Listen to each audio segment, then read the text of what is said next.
오늘 여러분에게 왜 광야가 필요한가라고 하는 제목의 말씀을 전하도록 하겠습니다. 고대 아라비아 글 가운데 새 상인에 대한 이야기가 있습니다. 우리 보통 상인하면 한 장소에 물건을 진열해 놓고 파는 그런 상인을 우리가 생각하기 쉽습니다만은 아라비아 상인하면 이제 그 짐승을 이용해서 이곳의 물건을 저곳에 갖다가 팔고 저곳의 물건을 이곳으로 가지고 와서 팔고 하는 대단히 아주 고단하고 그리고 피곤한 그 삶이 상인들의 어떤 삶이 될 것입니다. 낮에는 광야의 햇빛을 막기 위해서 천막을 치고 쉬었다가 별들이 빛나는 서늘한 밤에는 낙타를 타고 이동을 합니다. 그래서 우리가 생각하는 이 상인들의 삶이라고 하는 것은 어떤 여행자처럼 여유롭거나 그렇게 평화롭지 않습니다. 고단한 삶이고 낮과 밤이 바뀌는 그런 삶이기 때문에 이 아라비아 상인들의 삶은 대단히 아주 이렇게 쓸쓸하고 그리고 여러 가지 또 어려움의 일들도 우리가 또 생각할 수밖에 없는 그런 이제 부분이죠. 근데 어느 날 이 아라비아 그 세 상인이 마른 이제 어느 날 밤에 마른 그 강바닥을 이렇게 건너고 있었는데 갑자기 멈춰 하는 이런 소리가 들려왔습니다. 그래서 사람의 소리는 아닌데 보이지는 않고 음성만 들리는 상황인데 그래서 낙하에서 내려서 누구세요? 하고 두려운 마음으로 물었습니다. 그때 음성이 들려오기를 두려워하지 말아라. 그러면서 너희가 내 말대로 하면 너희를 해치지 않을 것이다. 그러면서 발 앞에 조약돌이 보이느냐 하고 이렇게 음성이 들려옵니다. 그래서 희미한 별빛에 수많은 조약돌들이 반짝이고 있는 것을 보게 되는 것이죠. 그래서 각자 그 조약돌을 하나씩 주어서 호주머니에 넣으라. 이렇게 이제 음성이 들려온 겁니다. 그래서 이 세 명의 상인은 순순히 강바닥의 조약돌을 하나씩 이렇게 이제 집어서 길을 떠나게 됐습니다. 그런데 길을 떠날 때 뭐라고 말하는가 하면 이제 이곳을 떠나라. 그리고 날이 밝을 때까지 쉬지 말고 계속 가라. 이렇게 이제 음성이 들려온 거예요. 그래서 이제 한 번 더 말하기를 아침이 되면 너희는 행복한 동시에 슬플 것이다 라고 이렇게 말을 하는 겁니다. 그래서 그 말이 뭔지 이해를 못했지만 그 음성을 따라서 이제 그렇게 움직이게 된 겁니다. 그래서 한참을 이제 가다 보니까 이제 아침 햇살을 이렇게 받게 되는 이제 시간이 되었죠. 그래서 아침이 된 시간에 주머니에 그 조약돌을 꺼내 보니까 바로 보석이었습니다. 하나는 루비, 하나는 에메랄드, 하나는 사파이어였습니다. 그래서 보석이다 하고 이렇게 상인이 기쁨에 들떠서 큰 소리로 이렇게 외쳤지만 갑자기 광야에 바람이 심하게 이렇게 불어와서 그들이 걸어왔던 그 발자국을 모두 지워버렸습니다. 그래서 되돌아가서 조약돌을 주었던 그 자리로 가면 그 반짝반짝 빛나던 모든 것들이 다 이 보석이었다고 이제 한다면 그것을 이렇게 얻어서 큰 부자가 될 수 있는데 모든 상황이 그냥 조약돌 하나에 만족할 수밖에 없는 그런 상황이 되어버린 것입니다. 자, 하나님은 우리를 광야로 이끄셔서 하나님의 지혜와 은혜의 보화를 우리의 호주머니에 넣게 하십니다. 하지만 안타깝게도 우리는 한두 개의 조약들만을 주울 수 있을 뿐이다 라고 하는 것이죠. 그래서 우리는 발견한 그 보화로 인해서 행복하지만 동시에 더 많이 챙기지 못해 슬퍼하는, 그래서 광야라고 하는 이 삶의 환경에서 우리가 겪게 되는 일들은 하나의 기쁨도 있지만 또 다른 슬픔과 고통이 공존하는 그런 이제 상황들을 우리가 연상하게 되는 것입니다.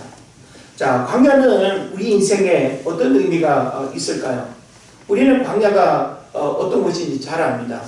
초원, 우리가 연상하면 굉장히 아주 풍요롭고 평화로운 목가적인 그런 환경을 우리가 떠올리게 되지만 사막이나 광야하면 아주 굉장히 아주 처량하고 쓸쓸하고 모든 동식물들이 생존이 이렇게 거의 불가능한 그런 장소가 바로 광야가 되겠죠. 그래서 우리나라는 지리적으로 지형적으로 사막이나 광야를 경험하기 어렵습니다. 그래서 삼천리 반도 푸른 강산이라는 옛말처럼 우리나라는 어딜 가도 산림이 울창하고 푸르름을 우리가 만끽할 수 있는 그런 땅이 하나님이 우리에게 주신 대한민국 축복의 땅인 줄 믿습니다. 그러나 우리가 주변 나라들을 이렇게 돌아보면 중국만 해도 거의 중국의 절반까지는 아니지만 저기 중국의 북쪽을 이렇게 올라가게 되면 엄청난 사막을 우리가 보게 되죠. 또 몽골 같은 경우는 이 내몽골 고비 사막 이름 자체가 고비 사막인 그 사실을 우리가 보더라도 초원도 있지만 몽골은 이 아주 그 사막이 얼마나 황량한지 모릅니다. 그래서 모든 생명체들이 다 말라 죽고 점점 더 이렇게 황폐하게 되는 그런 상황들을 우리가 보게 되죠.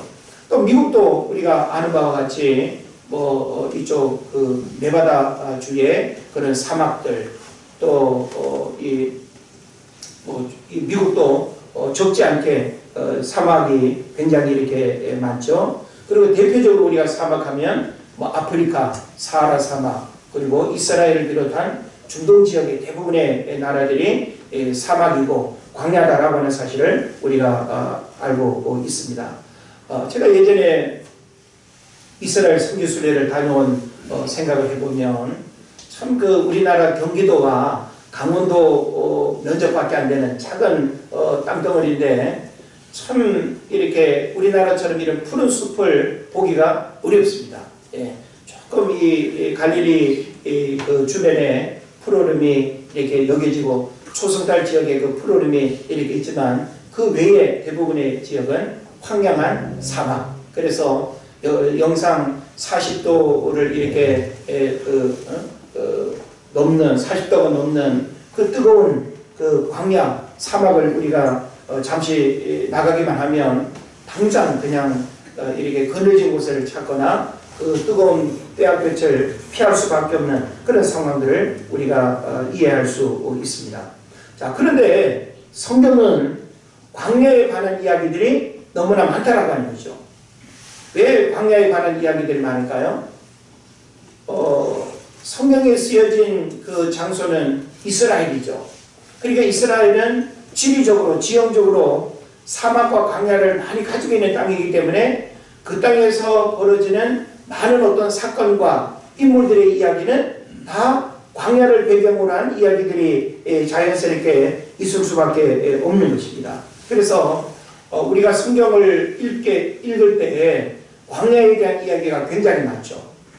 그리고 광야에서 펼쳐지는 사건들 그리고 또 인물들의 활동 무대 전부 다 광야가 이렇게 많다라고 하는 것을 우리가 보게 되는 겁니다. 그래서 광야에 대한 이해를 우리가 하지 못하면 성경을 우리가 입체적으로 이해하기가 어렵습니다. 우리나라 이런 지리와 지형으로만 우리가 성경을 이해하면 성경의 어떤 사건과 내용들을 우리가 충분히 이해하지 못하는 그런 문제들이 있는 거죠. 그래서 광야는 기본적으로 특별한 장소입니다.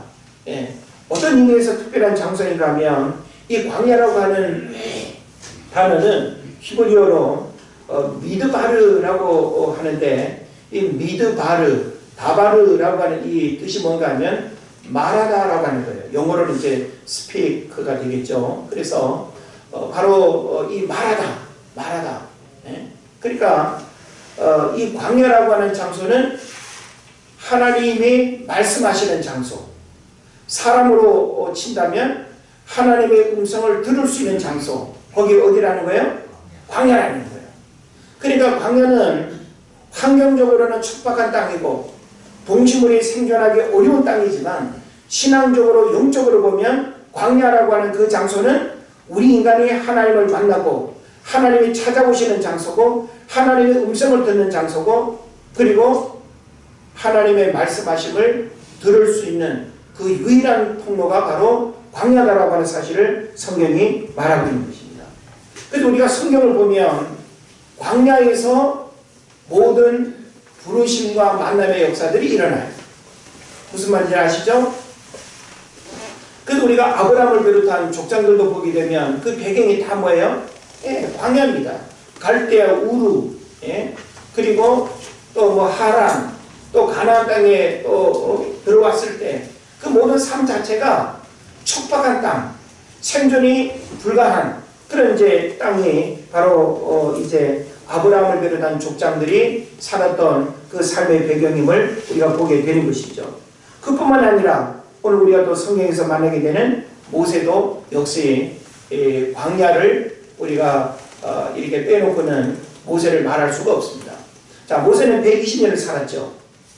맨 처음 40년은 왕궁에서 왕자의 신분으로 정말 우리가 경험할 수 없는 특별한 신분과 특별한 장소에서 살았습니다. 그래서 하나님께서 나이 40이 되었을 때 그를 미디안 광야로 이렇게 갈 수밖에 없는 그런 정적인 사건을 이제 일으키게 되죠. 그래서 미디안 광야에서 역시 40년을 지내게 됩니다. 그 광야 40년의 시간은 그가 결혼하고 그리고 또 아이를 낳고 한 가정을 이루며 또 양을 치는 너무나 신분과 어떤 직업을 생각하면 왕궁에서의 삶과는 너무나 아주 극과 극의 그런 상황을 경험하게 되는 거죠. 그런데 이 광야에서 바로 호렙산 가시나무 떨기 가운데 하나님의 음성이 들려오는 이 놀라운 영적인 체험들을 하게 되죠. 내 발의 신을 벗어라. 내가 선 땅은 거룩한 곳이다. 하나님께서 바로 미디안 광야, 호렙산, 가시나무, 불꽃, 떨기나무 가운데서 하나님의 음성이 들려왔습니다. 그리고 이제 이 모세는 출애굽의 지도자로 이제 쓰임받기 위해서 바로 앞에 서게 되고 10가지 재앙을 통해서 결국은 이제 출애굽의 역사를 이루는 그런 모세를 우리가 만나게 되는 거죠. 그런데 출애굽 이후에 이 모세는 10하루길이면 가나안에 갈 수 있는 길이었지만 하나님이 그 길로 인도하지 아니하고 어디로 인도했어요? 광야로 하나님이 내몰았어요. 그래서 출애굽 40년의 그 광야 여정을 우리가 이제 알게 되는 것이죠. 그래서 우리가 성경을 보면 바로 이 모세도 그의 인생 120세 가운데 80년이라고 하는 시간이 광야에서 청춘과 그리고 노년과 소중한 어떤 인생의 시간들을 광야에서 시간을 다 보냈습니다. 이렇게 우리는 성경을 이렇게 보게 되면 수많은 믿음의 사람들이 전부 다 광야를 통해서 하나님을 만났고 광야를 통해서 하나님의 부르심을 받았다라고 하는 사실을 우리가 알게 되는 것이죠. 자, 모세가 왕궁에 40년이 있을 때에 하나님이 왕궁에 있는 모세를 찾아가셨더라. 그런 내용이 없어요. 왕궁에서 호의호식하며 왕자의 신분으로 잘 먹고 잘 살고 있는 그런 삶의 자리에 하나님은 모세를 만나러 가지 않았습니다. 만약에 그런 왕자의 신분으로 살아가고 있는 모세에게 하나님이 찾아가셨다면 모세가 하나님의 음성을 들었을까요? 못 들어요. 하나님은 우리가 언제 하나님을 만날 수 있는지, 하나님의 음성은 우리가 어떤 상황에서 가장 민감하게 우리가 들을 수 있는지 하나님은 너무나 잘 알아요. 그렇기 때문에 하나님은 저와 여러분을 광야라고 하는 삶의 환경에 우리를 몰아넣었습니다. 우리는 지리적으로 이스라엘 사람들이 살고 있는 그런 어떤 환경적인 광야에 우리는 구할 수는 없어요. 우리가 광야를 경험해야 된다고 할 때 그런 광야를 우리가 다녀오는 것은 이치에 맞지 않습니다. 그런데 지금 이 광야, 모든 동식물들의 생명이 이렇게 살기가 어렵고, 그리고 이 광야는 외롭고 고통스럽고 그리고 버림받은 것 같은 그런 외로움이 있는 곳, 이게 바로 광야가 되는 것이죠. 그러면 우리가 성경을 보면 광야는 모든 사람들이 바로 광야를 통해서 하나님을 특별히 경험하게 되는 그런 이제 내용들을 많이 우리가 보게 되는 겁니다. 우리가 신약에서 예수님도 광야를 경험하셨죠. 또 사도 바울 같은 경우에도 다메섹 사건 이후에 아라비아 광야에서 3년간 광야를 경험했습니다. 모세, 호세아, 예레미야, 그리고 이제 제가 살펴보겠습니다만은 오늘 다윗이라고 하는 인물은 유대 광야에서 망명 생활을 하면서 시편 63편을 썼습니다. 이스라엘의 왕권을 가로채려던 아들 압살롬을 피해서 달아나 있던 시기, 이때 바로 시편 63편을 기록했다라는 것이죠. 자, 어찌 보면 아들로부터 생명의 위협을 받고 왕권을 이렇게 찬탈당하려는 이런 위기 상황, 얼마나 고통스럽겠어요. 그러니까 그 위험한 상황을 피해서 다윗이 지금 광야로 나간 거예요. 그런데 그 광야에서 다윗이 뭘 고백하고 있을까요? 시편 63편 1절을 보면 하나님이여 주는 나의 하나님이시라 내가 간절히 주를 찾되 물이 없어 마르고 황폐한 땅에서 내 영혼이 주를 갈망하며 내 육체가 주를 앙모하나이다. 지금 다윗은 이 광야라고 하는 이 고통스러운 삶의 자리에서 뭘 그가 고백하고 있어요? 내 영혼이 주를 갈망하고 내 육체가 주를 앙모하나이다. 그러니까 광야라고 하는 장소는 하나님을 찾는 장소고 하나님을 만나는 장소고 우리의 영혼이 하나님을 갈망하는 장소가 바로 어디여야 된다? 광야여야 된다. 자, 그러면 오늘 우리에게 있어서 광야는 어떤 곳일까요? 오늘 우리는 시리적인 그런 광야를 경험하기는 어렵습니다. 그런 환경 가운데 또 하나님의 살기를 원하지 않습니다. 그러나 지금 우리가 처해 있는 이 환경은 여러 가지 면에서 이 광야와 다를 바 없는 그런 부분들이 분명히 있다라고 하는 사실이죠. 다시 말하면 코로나 상황의 어려움들은 우리가 지금 광야에 처해 있는 것과 같다라고 이렇게 말할 수 있어요. 그렇지 않겠어요? 예. 코로나 상황 얼마나 우리를 두렵게 하고 불안하게 하고 모든 것들이 뜻대로 되지 않는 이 시대 상황 바로 광야입니다. 그리고 우리가 가정적으로 또 개인적으로 우리가 광야를 생각해 볼 수도 있습니다. 내가 원하는 일들이 잘 이루어지지 않고 사업의 실패와 어려움, 재정의 어려움, 자녀 어떤 교육의 어려움들, 건강의 어려움, 우리가 원치 않은 어려운 문제 가운데 씨름하고 괴로워하고 있다고 한다면 이 모든 시간이 지금 우리에게 뭐라는 거예요? 광야라고 하는 거예요. 그러면 아까도 제가 말씀드렸듯이 광야라고 하는 이 시간은 바로 하나님이 찾아오는 시간이고 하나님의 음성이 내게 들려오는 시간이라는 거예요. 그러니까 우리는 지금 내가 광야를 경험하고 있다고 하는 이 시간 속에서 우리가 하나님을 만나는 하나님의 음성을 듣는 이 기회로 여러분이 생각해야 된다라고 하는 것입니다. 할렐루야. 자, 예레미야도 광야를 하나님을 찾고 만나는 장소로 언급을 하고 있습니다.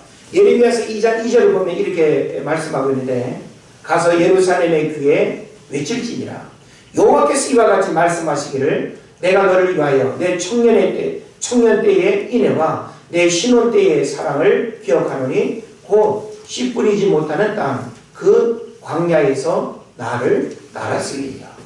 네. 그러니까 하나님은 광야에서 우리 인생들이 하나님을 알고 하나님을 만나고 하나님을 따르는 그 어떤 원리와 방법들을 알고 계시다는 거예요. 그래서 하나님은 우리를 그런 광야의 자리로 우리를 이끌어 가셔요. 그래서 이 광야는 굉장히 환경적으로는 고통스러운 시간임에 틀림이 없지만 우리가 신앙적으로는 이 광야는 바로 우리가 깨어진 하나님과의 관계를 회복하는 시간이 되기도 하고, 하나님과의 영적 친밀감이 회복되는 시간이 되기도 하고, 잃어버린 것들을 되찾는, 그래서 하나님이 정말 그 살아계신 분으로 내 삶에 역사하는, 그것을 경험하는 시간이 바로 광야가 된다라고 하는 것을 여러분 기억하시기를 바랍니다. 그런 면에서 우리는 세상적으로는 나는 뭐 서울대 출신이야, 나는 전라도 출신이야, 뭐 이런 어떤 집안 출신이야, 우리는 세상 사람들이 부러워할 만한 그런 어떤 출신 이야기를 할 때가 많이 있죠. 또 어디 출신이니? 저는 어디 출신이에요. 오, 대단한데? 우리는 어떤 그 출신에 대한 그런 부분들을 아주 자랑스럽게 이야기하는 경향들이 있죠. 그런데 하나님은 그 어떤 세상적인 출신보다도 어떤 출신을 하나님이 주목하고 우리에게 요구하시는가 하면 광야 출신을 하나님이 원하세요. 예. 우리는 어디 출신이어야 될까요? 광야 출신이에요. 예. 다시 말하면 오늘 책을 보니까 하나님의 타이밍이라고 하는 책을 보니까 그런 표현이 있어요. 광야를 경험하지 못한 영적 지도자를 조심하라. 그런 표현이 있더라고요. 자, 우리가 광야를 경험한다는 건 뭐예요? 인생의 가장 고통스러운, 정말 하나님이 아니면 안 되는 그 절박한 인생의 고난과 고통을 겪은 자만이 하나님의 종으로서 붙드는 바 되고 하나님을 위해서 충성하는 종이 된다는 거예요. 그 목회자에게만 요구될까요? 우리 평신도들도 진정한 영적인 축복을 우리가 누리려면 광야 출신의 경험들이 있어야 돼요. 내가 어느 인생의 시절 내가 그 광야를 경험하지 않았다면 내가 건강의 소중함을 내가 알 수 없지. 내가 그 광야를 경험하지 않았다면 시간의 소중함, 재정의 소중함, 사람의 소중함, 그런 것들을 우리가 제대로 알지 못하고 살아갈 수밖에 없는 그런 부분들이 얼마나 많이 있는지 몰라요. 그래서 광야라고 하는 이 시간은 하나님이 우리 한 사람 한 사람의 연약함의 문제들을 가르치고 깨닫게 하시는 인생 과목이에요. 인생 수업. 할렐루야. 예.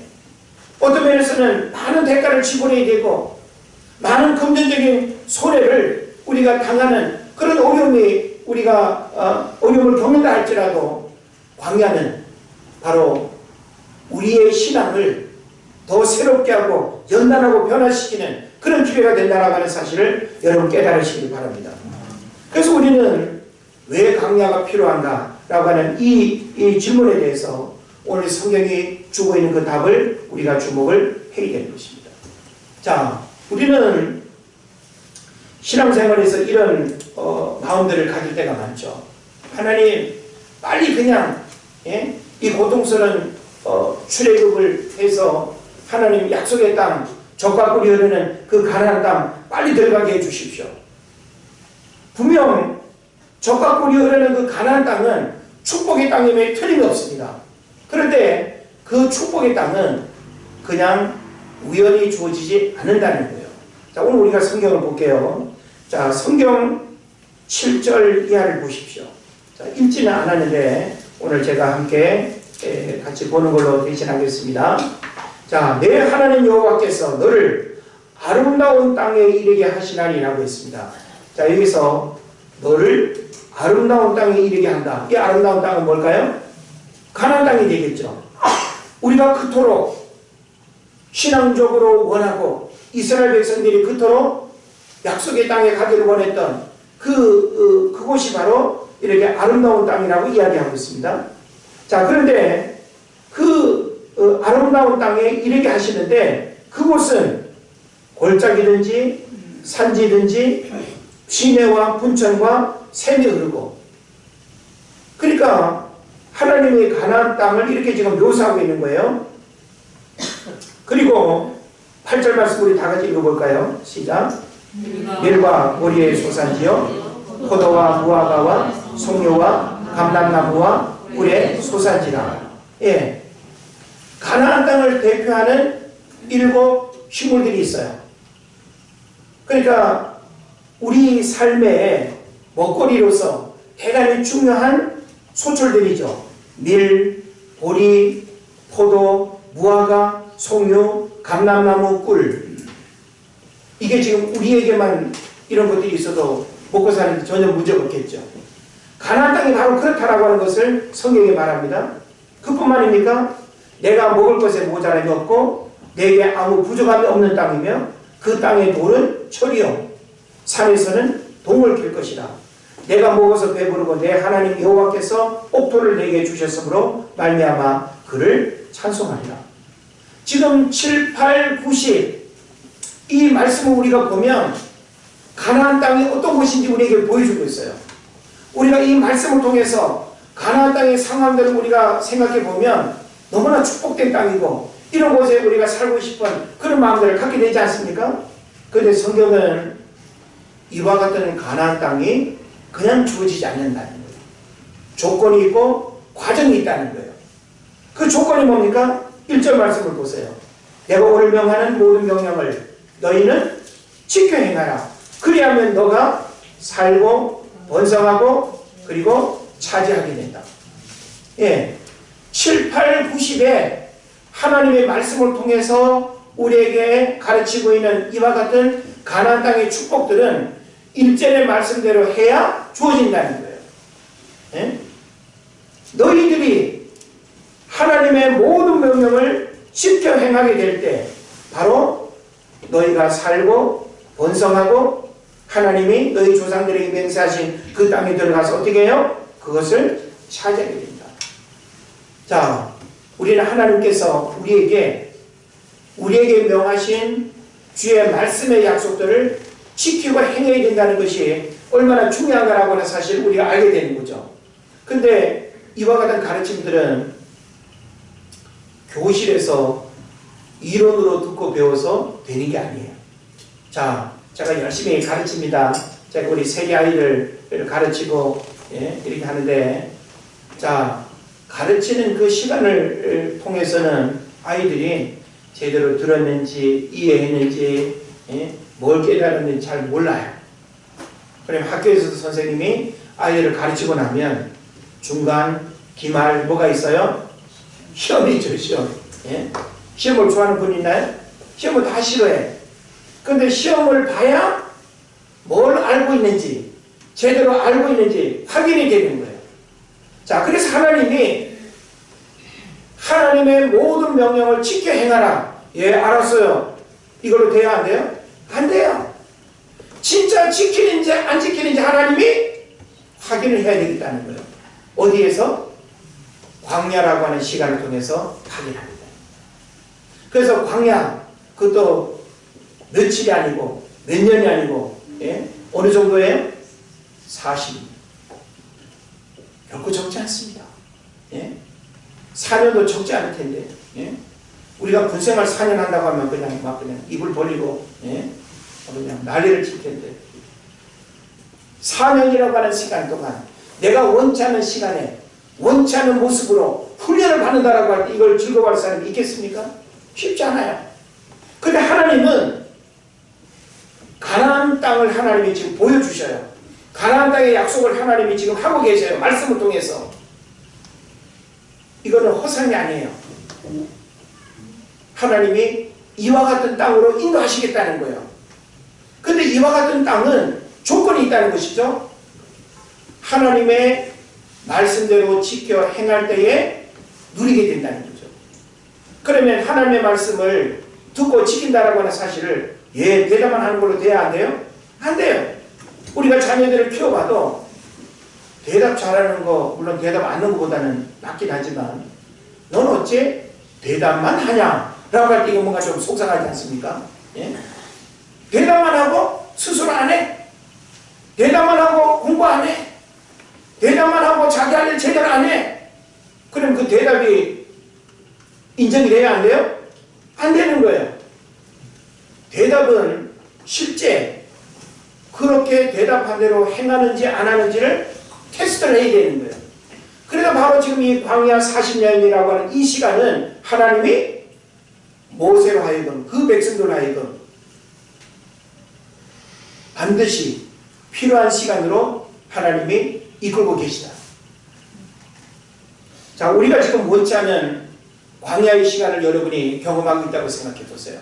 하나님, 왜 저에게 이 건강의 불편과 어려움을 주십니까? 왜 우리 가정에 재정에 어려움을 주십니까? 왜 사업장이 잘 안 되죠? 나에게 땀 흘리고 열정도 있고 내가 나름 기도하면서 열심히 하는데 왜 잘 안 풀리죠? 왜 내 자녀들은 마음대로 안 되죠? 뭐예요? 광야예요. 어떤 사람은 건강이 광야고, 어떤 사람은 재정이 광야고, 어떤 사람은 자녀들이 광야고, 광야의 내용이 다 달라요. 그럼 하나님은 우리에게 영적인 가나안을 우리에게 예비하시고 말씀의 약속을 통해서 우리에게 보여주시는 게 있어요, 없어요? 있어요. 여러분, 여러분에게 하나님의 약속하고 계신 영적 가나안의 축복을 믿으십니까? 안 믿어요? 자, 크게 아멘 합시다. 하나님이 여러분 개인의 삶 가운데 영적인 가나안의 축복을 약속하셨고 그것을 믿는다면 아멘? 아멘. 네. 당연히 우리는 아멘이죠. 그런데 하나님은 내가 그렇게 되어질 것을 내가 믿는다는 이 아멘 하나로 하나님이 복을 안 주셔요. 안 주셔요. 뭐를 거쳐야 돼요? 광야를 거쳐야 돼요. 광야를 경험해야 돼요. 여러분이 철저하게 광야라고 하는 시간을 통해서 깨어지고 다듬어지고 새로워지고 변화되고 하나님 보시기에 부끄럽지 않은 모습으로 거듭나지 않으면 여러분이 지금 겪고 있는 이 광야는 어떻게 될까요? 하나님이 포기하실까요? 절대 포기 안 합니다. 예. 하나님은 그 광야가 내가 생각할 때는 계속 길어지는 불편과 어려움이 있어도 하나님이 그 광야를 하나님이 붙들고 계시면 안 되는 거예요. 예? 그래서 하나님이 땅에서 내리면 하늘에서 내릴 것이요 땅에서 풀면 하늘에서도 풀리는 우리는 영적인 믿음의 원리를 하나님 앞에 고백하고 믿음의 고백대로 우리가 살아가야 되는 거예요. 우리는 우리가 겪고 있는 이 광야의 시간을 불평하고 원망하고 짜증내는 것이 아니라 하나님 이 광야의 시간에 주님이 나에게 무엇을 원하십니까? 이 광야의 시간에 내가 무엇을 내려놓고 무엇을 포기하고 무엇이 깨어지기를 주님 원하십니까? 이걸 우리가 알아야 되는 거예요. 할렐루야. 자, 그래서 오늘 성경에 보면 하나님이 이와 같은 가나안의 약속을 하나님이 말씀하시면서 내가 너희들을 광야로 인도하신 이유를 쭉 말씀하고 있어요. 2, 3, 4절에서 5절, 6절까지. 자, 그 이유를 우리가 좀 살펴봅시다. 그 이유는 바로 오늘 우리에게 적용되는 거예요. 왜 하나님 우리에게 광야를 주시는가? 왜 우리에게 광야가 필요한가? 라고 하는 그 이유가 바로 이 5가지에 들어있는 것이죠. 자, 본문에서 모세는 하나님이 이스라엘 백성을 광야로 이끄신 5가지 이유에 대해서 밝히고 있습니다. 첫째는 뭘까요? 자, 2절, 3절에 보면 뭐라고 말씀하고 있습니까? 너를 낮추시며, 또 3절에도 너를 낮추시며. 먼저 우리가 이 낮추시며라고 하는 메시지를 우리가 기억해야 됩니다.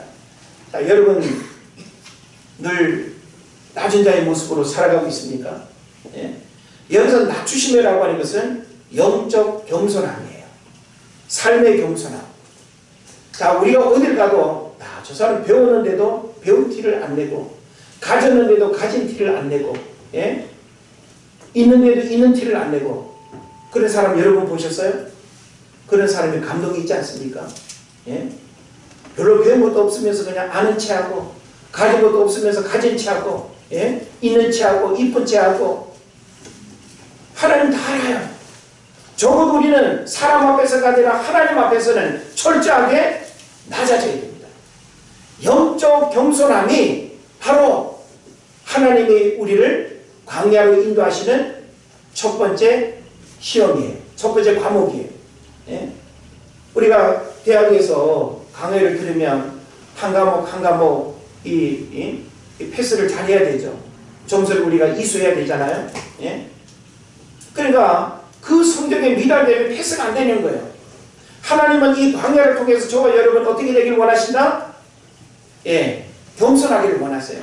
근데 아직 겸손함이 무르질 않아서 여전히 교만하고 여전히 거만하고 여전히 자기 잘난 체하고 그러면 하나님이 계속 우리를 낮추시는 훈련을 하나님 하시는 거예요. 우리는 광야를 만난 이 시간에 하나님이 내가 낮아지기를 원한다. 영적 겸손에 대한 철저한 자기 깨어짐의 변화들이 일어나기를 주의 이름으로 축원을 드립니다.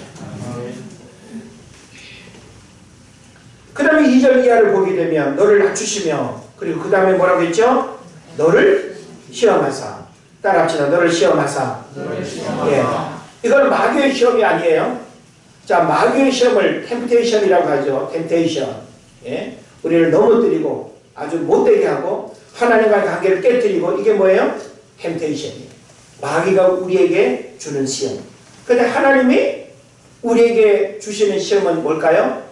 축복의 자리로, 은혜의 자리로 더 하나님을 사랑하도록 우리를 연단하고 우리를 깨뜨리시고 우리를 다듬으시는 줄 믿습니다. 예. 욥이 고백했죠. 뭐라고 고백했어요? 나의 가는 길을 오직 그가 아시나니 그가 나를 단련하신 후에는. 여러분, 욥이 지금 겪고 있는 고난을 여러분 생각해 보세요. 이거는 가히 우리가 감내하기 어려운 고난이에요. 근데 욥은 입술을 범죄하지 않습니다. 친구들이 와가지고 막 변론하고 야 하나님 욕하고 너 벽에 물고 죽어라. 막 그냥 별의별 소리를 다 해도 흔들리지 않아요? 안 흔들려요. 욥의 고백은 뭐였습니까? 일정한 음식보다 하나님의 말씀을 귀하게 여기고 나의 가는 길을 오직 하나님이 하신다. 그 하나님이 나를 단련하신 후에는 정금같이 될 거라고 하는 이 위대한 고백. 그래서 욥이 마지막 42장에 보면 어떻게 됩니까? 잃어버린 모든 것들 하나님이 다 회복시키십니다. 할렐루야. 예. 그리고 죽은 자식들도 하나님이 전국에서 제일 예쁘고 제일 잘생기고 제일 멋진 자녀들로 하나님이 주십니다. 할렐루야. 예. 여러분 마음에 안 드는 자녀가 있습니까? 예. 하나님이 싹 청소하시고 그런 자녀 주시길 원하십니까? 예. 고통스럽죠. 문제는 뭘까요? 하나님은 내가 가장 소중한 걸 잃어버린 것 같아도 우리의 믿음을 하나님 앞에 고백하고 신앙의 연단을 잘 이겨내면 정금 같은 믿음의 축복을 하나님이 예배하고 있음을 깨달으시길 바랍니다. 그래서 여러분 광야라고 하는 시간을 불평하지 마세요. 지금 여러분이 겪고 있는 그 광야의 시간은 여러분의 믿음을 연단하는 시간입니다. 하나님을 내가 온전히 예배하지 못하고 내가 하나님을 온전히 사랑하지 못하고 내가 하나님 앞에 온전히 고백하지 못했던 그 소중한 우리 신앙생활의 모든 것들이 이런 광야의 시간들을 통해서 연단되기를 원하시는 거예요. 어떤 폭풍우의 어려움이 와도 흔들리지 않는 뿌리 깊은 나무가 비바람에 흔들리지 않는 것처럼. 할렐루야. 예, 이걸 주님이 원하신다는 거 깨달아야 됩니다. 그리고 세 번째로는 어떤 말씀이죠? 하늘 양식인 만나를 받음으로써 그분의 기적적인 양식 공급을 경험할 수 있게 하시기 위해서. 자, 여러분 우리가 먹고 싶은 음식 중에 만나가 있는데 만나는 우리가 먹을 수가 없어요. 그죠? 왜냐하면 그게 과일 열매도 아니고 땅에서 캐내는 것도 아니고 하늘에서 주셔야만 먹는 게 만나예요. 할렐루야. 예. 그러니까 그 만나는 이 당시 이스라엘 백성들만 40년 동안 먹은 거예요. 가나안 땅에 들어가가지고 첫 소산을 딱 먹고 그 다음날 끊어져 버렸어요. 예? 오늘 우리에게 영혼의 만나는 뭘까요? 말씀이에요. 여러분 말씀 매일 먹습니까? 예? 밥은 한두도 안 먹으면 배고파가지고 짜증내고 나 굶었어 제대로 못 먹었어 하면서 투덜거리는데 영혼의 양식 하나님의 말씀을 여러분 매일매일 안 먹었더니 허기가 지고 영혼이 메마르고 고통스러운 그런 표현들 여러분 하시나요? 우리는 아이들에게도 밥을 먹이기 전에 하나님의 말씀을 먹게 하고 하나님의 말씀을 가르쳐야 됩니다. 우리 영혼 육은 먹어야 할 양식이 다 있어요. 육은 음식은 먹어야 됩니다. 우리의 혼은 사랑, 지식, 대화, 감정을 먹어야 돼요. 우리의 영은 하나님의 말씀, 하나님의 성령이 부어지는 은혜를 먹어야 될 줄을 믿습니다. 이게 바로 영의 양식이에요. 예? 그러니까 이스라엘 백성들이 매일매일 하나님이 내려주시는 그 만나를 먹었어요. 오늘 우리도 이 만나를 매일 공급받아야 돼요.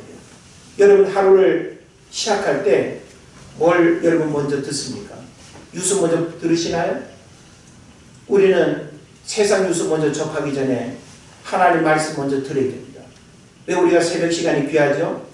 비어있는 내 마음 생각 속에 하나님의 말씀을 담는 것은 그 말씀이 오늘 하루 내 생각을 지배하고 내 걸음을 주장하는 거예요. 그래서 시편 119편에 뭐라고 말합니까? 주의 말씀은 내 발의 등이요 내 길의 빛이니이다. 할렐루야. 네, 하나님의 말씀을 사모하시고 하나님의 말씀을 끊임없이 묵상하시고 암송하시고 읽고 쓰고 듣고 배우고 할렐루야. 네, 우리는 하나님의 말씀이 바로 영혼의 양식이 되어야 된다는 거 깨달으시길 바랍니다. 그 다음 네 번째는 뭡니까? 그들의 마음을 영적인 일들에 집중시키기 위해서, 다시 말하면 사람이 떡으로만 사는 것이 아니요 하나님의 말씀으로 산다는 것, 이걸 가르치기 위해서. 예? 여러분 우리가 광야를 경험하지 않으면 내 주먹 믿고 내 주머니에 돈 믿고 친구 믿고 부모 믿고 예? 세상 권력 믿고 그러면서 하나님 찾아요 안 찾아요? 안 찾습니다. 우리는 그거 있으면 내가 세상의 모든 것들을 마음대로 내가 예? 호령하면서 살 수 있으리라고 그렇게 큰 소리 치잖아요. 그런데 성경은 뭘 말하죠? 사람이 떡으로만 살 것이 아니라, 사람들이 떡이라고 생각하는 예? 세상의 많은 것들 움켜쥐고 하나님을 찾지 않습니다. 그런데 성경은 떡이 아니라 하나님의 말씀으로 살아야 됩니다. 예? 마태복음 4장을 보면 마귀가 예수님을 광야로 이끌어서 세 가지 시험하죠. 예수님이 뭐라고 해요? 사람이 떡으로만 살 것이 아니요 하나님의 입으로 나오는 말씀으로 살 것입니다. 이 말씀을 그대로 예수님이 인용하는 거예요. 예? 여러분 이와 같은 고백이 있어야 돼요. 우리 아이들도 세상에 돈, 명예, 권력, 세상 사람들이 추구하는 그 많은 것들이 있을지라도 하나님의 말씀에 가장 귀하고 소중하다는 사실을 여러분 가르치기를 바랍니다. 그래서 시편 119편 67절 이하에 이렇게 말하죠. 고난당하기 전에는 내가 그릇 행하였더니 이제는 주의 말씀을 지키나이다. 고난당한 것이 내게 유익이라. 이로 말미암아 내가 주의 율례들을 배우게 되었나이다. 주의 입의 법이 내게는 천천 금은보다 좋으니이다. 할렐루야. 예, 이런 고백이 입에서 막 그냥 줄줄 나와야 돼요. 하나님 말씀 없이는 제가 살 수 없어요. 예? 저도 뭐 매일 책도 읽고 예? 유튜브 뭐 영상도 보고 다양한 세상 지식 정보 많이 습득하지만 하나님의 말씀과 비교할 수 없습니다. 할렐루야. 예. 청결이 무엇으로 그 행실을 깨끗게 합니까? 오직 주의 말씀을 따라 삼갈 것입니다. 할렐루야. 말씀에는 답이 없습니다. 시편 119편 말씀장을 여러분 매일 읽으십시오. 매일 175장까지 있는 절까지 있는 이 시편 119편을 여러분 매일 읽는다면 말씀의 소중함을 깨닫는 은혜가 있게 될 줄 믿습니다. 마지막으로는 뭘까요? 5절 6절에 보니까 마치 부모가 자녀를 징계하듯이 그들을 사랑으로 징계하기 위해서, 여러분이 어떤 내용의 광야이든지 광야를 겪으면서 그 광야의 시간 하나님의 사랑의 징계라는 사실을 여러분 알아야 돼요. 예? 물론 우리가 하나님 앞에 회초리를 맞는다는 것은 고통스럽습니다. 그러나 하나님이 나에게 광야를 주신 이유는 뭐예요? 깨닫도록 하기 위해서. 할렐루야. 예. 여러분 육신의 질병과 재정의 어려움과 여러가지 원찮은 어려움을 만나면서도 여전히 깨닫지 못하고 하나님 앞에 내가 뭘 잘못했는지를 발견하지 못하고 고백하지 못한다고 한다면 하나님은 계속 그 고통 어려움 가운데 머물게 하실 거예요. 바라기는 이제 우리는 더 이상 이 광야의 자리에서 어리석음으로 깨닫지 못하고 시간 낭비하는 어리석음의 우를 보면서는 안 됩니다. 하나님은 저와 여러분이 광야라고 하는 시간을 통해서 하나님을 만나고 하나님의 음성을 듣고 하나님 왜 나에게 광야를 주시는가를 깨닫고 더 성숙해지기를 원합니다. 여러분 지금 우리가 겪고 있는 이 광야의 시간을 통해서 하나님 앞에 더 가까이 나아가기를 가기를 바라고 여러분이 하나님의 세미한 음성을 듣고 잃어버린 하나님과의 관계를 회복하는 그런 은혜가 있기를 주의 이름으로 축원을 드립니다. 기도하겠습니다.